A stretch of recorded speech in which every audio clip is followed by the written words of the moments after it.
আসসালামু আলাইকুম সবাইকে। আশা করি সবাই ভালো আছেন। ঈদের ৩য় দিন মামির বাসায় গেলাম এবং কি করলাম এই নিয়েই থাকছে আজকের ভ্লগ। আশা করি সবার ভালো লাগবে। তো ঈদের ৩য় দিন হঠাৎ করে প্ল্যান হলো মামির বাসায় যাওয়ার জন্য। আমার একজনই মামা বেঁচে নেই। এজন্যই বললাম মামির বাসায় যাওয়ার জন্য। তো মামির বাসায় যাব সকালবেলায় ঘুম থেকে উঠে নাস্তা করে নিয়েছি। এবার একটা ড্রেস বের করে নিয়েছি। এটা আমার ঈদের ড্রেস না, এটা আমার আগেরই একটা ড্রেস। তো এটা আজকে পরে যাব চিন্তা করলাম। তো এই ড্রেসটা বের করে নিয়েছি। ড্রেসটা অনেক বেশি সুন্দর, পাকিস্তানি তাওয়াক্কাল ব্র্যান্ডের একটা ড্রেস। তো এই ড্রেসটা হালকা পেঁয়াজ কালারের মধ্যে এবং সেই সাথে ওড়নাটা মুভ কালার। রুফায়দাকে উঠেই আমি শাওয়ার করিয়ে নিয়েছি। আগে রুফায়দাকে রেডি করেছি, এরপরে আমি রেডি হব। রেডি হতে হতে ভাবলাম একটা গেট রেডি ভিডিও করে নেই। অনেকেই দেখি এরকম ভিডিও করে, তো আমিও চেষ্টা করলাম। এবার আমি ব্যাগের মধ্যে রুফায়দার জন্য এক্সট্রা একটা ড্রেস নিয়ে নিয়েছি। রুফায়দা রুফায়দার বাবার দেওয়া সেই গিফটের লেহেঙ্গা সেটাই পরবে। আর এখানে আমি তার জন্য এক্সট্রা এক সেট ড্রেস নিয়ে নিলাম। আমি তো রেডি হয়ে গেছি, এখন রেডি হয়ে অপেক্ষা করছি। আম্মু, আব্বু, আয়ান, আমরা এই কয়জন মিলে যাব, শুধু আমি একাই যাচ্ছি না। আমাদের বের হওয়ার কথা সকাল 11টায়। তো আমি 11টা থেকে 11টা 15-র মধ্যেই রেডি হয়ে ওয়েট করছি। কিন্তু আম্মুর ওইদিকে অনেক বেশি লেট হয়ে গেছে। বের হতে আমাদের অলমোস্ট 12টা বেজে গিয়েছে। তো আমরা যেহেতু থাকবো না, চলে আসবো, তো একটু আগে আগে যেতে পারলেই টাইম নিয়ে, তাহলে সবার সঙ্গে বসে কথা বলা যায়। তো এই যে রুফায়দা চলে এসেছে, ওকে আমি ডাকছিলাম যে একটু আসো আমরা ভিডিও করি। তো রুফায়দার বাবার লেহেঙ্গাটা পরেই যাবে। তো এখন আমরা আল্লাহর নাম নিয়ে বের হয়ে গেলাম। রাস্তাঘাট অনেক ফাঁকা ঈদের মধ্যে, কিন্তু বের হতে অনেক ভালো লাগে এই জন্যই, যেহেতু রাস্তাঘাটে কোনো জ্যাম থাকে না এবং যানবাহনও অনেক কম দেখলাম। তো আমরা ভাবলাম যে ডাইরেক্ট সিএনজি নিয়ে চলে যাই, খুব ভালো হবে। তো আমরা এই যে সিএনজিতে উঠে গিয়েছি। রুফায়দার নানুর কোলে বসে যাচ্ছে। এবার ঈদে তেমন কোথাও যাওয়া হয়নি। ঈদের দিন তো আম্মুর বাসায় গেলাম, তারপর আমার বাসায় চলে এসেছিলাম এবং সন্ধ্যার দিকে আমরা স্টুডেন্টের বাসায় দাওয়াত ছিল, ওইখানেই গিয়েছি। তো ঈদের দ্বিতীয় দিনটাও এভাবেই গিয়েছে, ঘরের মধ্যে তেমন কোথাও বের হওয়া হয়। তো মামি ফোন দিয়ে দাওয়াত দিল, সবসময় যেতে বলে, আসলে যাওয়া হয় না কাজের ব্যস্ততার কারণে। তো ভাবলাম যে ঈদের বন্ধ যেহেতু আছে, তাহলে আমরা একটু ঘুরে আসি। তো এই তো বাসায় চলে এসেছি। মামির বাসায় এসেই সিঁড়ি দিয়ে উঠতেছি, বাবাকে ধরে ধরে উঠানো হচ্ছে যেহেতু আব্বু একটু অসুস্থ। তো আমরা চলে এসেছি মামির বাসায়, আমার কাজিনরা, ওদের সাথে দেখা হবে। তো ঈদের মধ্যে এটাই একটু আনন্দ। মানুষের জীবন এতটা যান্ত্রিক হয়ে গিয়েছে, যে যার কাজ নিয়ে ব্যস্ত, যে যার ধ্যান ধারণাই থাকে। তো আমার কাজিনরা যেহেতু পড়াশোনা করছে, তাদের পড়াশোনা নিয়ে তারা ব্যস্ত, তারাও সব সময় আসতে পারে না। এবং আমিও আমার জব রেখে ছুটি পাওয়া যায় না, দেখা যায় 2-1 দিন যদি ছুটি পাওয়া যায়, সেটা ঘরের কাজ গুছাতে এবং রেস্ট নিতে নিতেই চলে যায়।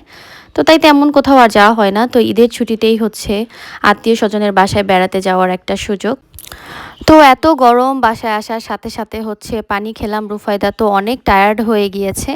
আসলে তেমন কোথাও যাওয়া হয় না, সেই কারণে হঠাৎ করে যদি জার্নি করা হয় একটু দূরে, তো সেক্ষেত্রে রুফায়দা টায়ার্ড হয়ে যায়। আমরা এয়ারপোর্টের দিকে থাকি, তো ওখান থেকে আমরা মিরপুরে গিয়েছি। তো রুফায়দার জন্য এটা একটু টাফ হয়ে গেছে। আসার সাথে সাথেই মামি আমাদেরকে সেমাই দিল। তো সেমাই খাওয়ার পর বারান্দায় চলে আসলাম। আসার পরে দেখি আমার কাজিন এখানে কবুতর পালে। তো এখানে ওর কবুতরগুলো বারান্দাতেই পালে। এখানে ওর অনেকগুলো কবুতর ছিল, কবুতরগুলো দেখি বারান্দার মধ্যে এভাবে ছেড়ে রেখেছে। তো এগুলো নাকি উড়েও চলে যায় না, বাহিরে গেলেও আবার ফেরত চলে আসে। আমার পাখি এবং কবুতর পালার অনেক শখ ছিল, কিন্তু আমি ধরতে ভয় পাই। তো রুফায়দা আবার অনেক পছন্দ করে, যদিও ধরতে পারে না, কিন্তু ওর দেখতে অনেক ভালো লাগে। এই জন্য ভেবেছিলাম যে আমিও কিছু কবুতর অথবা পাখি কিনবো, রুফায়দার যেহেতু পছন্দ। কিন্তু সেরকম মেনটেন করার কেউ নেই, আমার আসলে এই ব্যাপারে ভালো আইডিয়াও নেই, সেই জন্য আসলে কিনছি না। তো সেমাই খাওয়ার পরে এখানে রুফায়দাকে আবার আপেল কেটে দিল। যেহেতু রান্না এখনও হয়নি, তখন মাত্র বাজে দুপুর 1:30টার মতো। রান্না করতে আরও কিছুক্ষণ সময় লাগবে, এই জন্য রুফায়দাকে আপেল কেটে দিল, সবাই সেখান থেকে খাচ্ছে। আমাদেরকে নাস্তা দেওয়ার ফাঁকে ফাঁকে মামি হচ্ছে তার ঘরের কাজ এবং রান্নাবান্নাও করে নিচ্ছে। তো এবার হচ্ছে আমাকে রান্নাঘরে ডাকলো যে পোলাওর চাল কতটুকু নিবে এবং ঠিক আছে কিনা, আর এখন কি দমে দিবে কিনা সেটা আমাকে দেখার জন্য ডাকছে। তো আমার ওইরকম আইডিয়া নেই, তারপরও বললাম যে হ্যাঁ ঠিক আছে হয়ে যাবে। এখন আমাকে বললো একটু নাড়াচাড়া দিয়ে দমে বসিয়ে দেওয়ার জন্য। তো আমি আবার চলে গেলাম রান্নাঘরে। এখন হচ্ছে পোলাওটা হয়ে গেছিলো অলমোস্ট, আমি এবার দমে দিয়ে দিব, এতেই হয়ে যাবে। তো রান্না বান্না অলমোস্ট ডান। তো এখানে তরকারিগুলোও হয়ে গেছে। তো এখন হচ্ছে আমরা খেয়ে নিব, দুপুর হয়ে গেছে যেহেতু। রুফায়দা যেহেতু তেমন কিছু খায়নি এসে, তো আগে আমি রুফায়দাকে খাইয়ে তারপর আমরা খেয়েছি। খাওয়া দাওয়ার ওখানে আর ভিডিও করা হয়নি। খাওয়া শেষ করে হচ্ছে আমরা পাশের রুমে এসে রেস্ট নিচ্ছিলাম। তো আমার মামাতো বোন ফাতেমা ও আবার চলে আসলো, এসে ওকে বললাম যে আমাকে একটু মেহেদি লাগাই দাও। আমি মেহেদি লাগিয়েছিলাম হচ্ছে বাম হাতে, বাম হাত থেকে তো আর ডান হাতে দেয়া যায় না, সেজন্য ডান হাতে লাগানো হয়নি। ও আবার মাশাল্লাহ অনেক ভালোই মেহেদি ডিজাইন করে দিতে পারে। এই জন্য ওকে বললাম যে আমার এই হাতে একটু মেহেদি লাগিয়ে দাও। তো আমাকে মেহেদি লাগিয়ে দিচ্ছিল, আর আমার বসে থেকে থেকে কোমর ব্যথা হয়ে যাচ্ছিল। তো এই তো মেহেদি দেয়া শেষ। তো এখানে আবার রুফায়দা চলে এসেছে, এখানে মা আছে, আমরা এখানে সবাই মিলে বসে আড্ডা দিচ্ছিলাম। বিকাল হতে না হতেই মামি আবার আমাদেরকে বিকালের নাস্তা দিয়ে দিল। তো আমরা যেহেতু দুপুরে খেতে খেতে প্রায় 3:30টার মতো বেজে গিয়েছে, এখন ওই রকম খিদাও ছিল না, তারপরও হচ্ছে আমাদেরকে মিষ্টি আর দই দিল। তো সেগুলোই আমরা অল্প করে দিতে বললাম, অল্প করেই খেয়েছিলাম। তো এখানে আয়ান দাঁড়িয়ে আছে, রুফায়দা দাঁড়িয়ে আছে, এই দুইজন যেখানেই যায় সেখানেই হচ্ছে ঝগড়াঝাটি আর মারামারি করে। আবার মাঝে মাঝে দেখা যায় দুইজনের বেশ খাতির। তো আয়ান আবার রুফায়দাকে মাঝে মাঝে খুব বেশি টেক কেয়ার করে, মামার দায়িত্ব পালন করে এই আর কি। তো দই মিষ্টি খাওয়ার পর আবার নিয়ে এসেছে শ্যামাই। তো মামার বাড়ির মধুর হাঁড়ি হচ্ছে এই রকমই হয়, একটার পর একটা নাস্তা। যদিও হচ্ছে আমার মামা বেঁচে নেই, আমার একজনই মামা ছিলেন। সবাই আমার মামার জন্য দোয়া করবেন, আল্লাহ যেন তাকে জান্নাতবাসী করেন।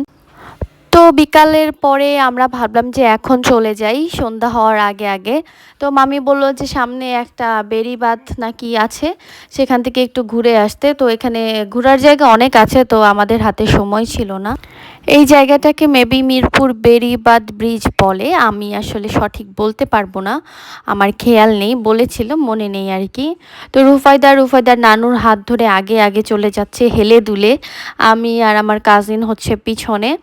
তো মামি অনেক জোরাজোরি করছিল আজকে থাকার জন্য, যেহেতু থাকার কোনো প্রিপারেশন ছিল না, তো সেই জন্য আর থাকিনি। এছাড়া 2 দিন পরে হচ্ছে আবার ব্যস্ত জীবন শুরু হয়ে যাবে, স্কুলের ডিউটি শুরু হয়ে যাবে। তো তাই ভাবলাম যে 2টা দিন সময় আছে, তো 2টা দিন বাসাতেই থাকি, বাসায় রেস্ট নেই, একদমই কোথাও যাব না। তো রুফায়দা তার খালামুনির সাথে দাঁড়িয়ে আছে, রুফায়দাকে বলছি রুফায়দা একটু স্মাইল করো। তার মন খারাপ ছিল, নিচে দেখেছে নৌকা, তো সে হচ্ছে নৌকায় উঠবে, সেজন্য তার মনটা একটু খারাপ ছিল। তো তারপর আমি এসে দাঁড়ালাম যে একটা ছবি তুলি। এখানেও সে একই অবস্থা, মুখটাকে গোমরা করে রেখেছে। তো আমার আসলে সাহস হয় না রুফায়দাকে নিয়ে নৌকায় ওঠার, এবং আমিও পানি অনেক ভয় পাই। তো সেক্ষেত্রে আমার কাছে একটু রিস্কি মনে হয়েছে, এই জন্য আর ওঠা হয়নি।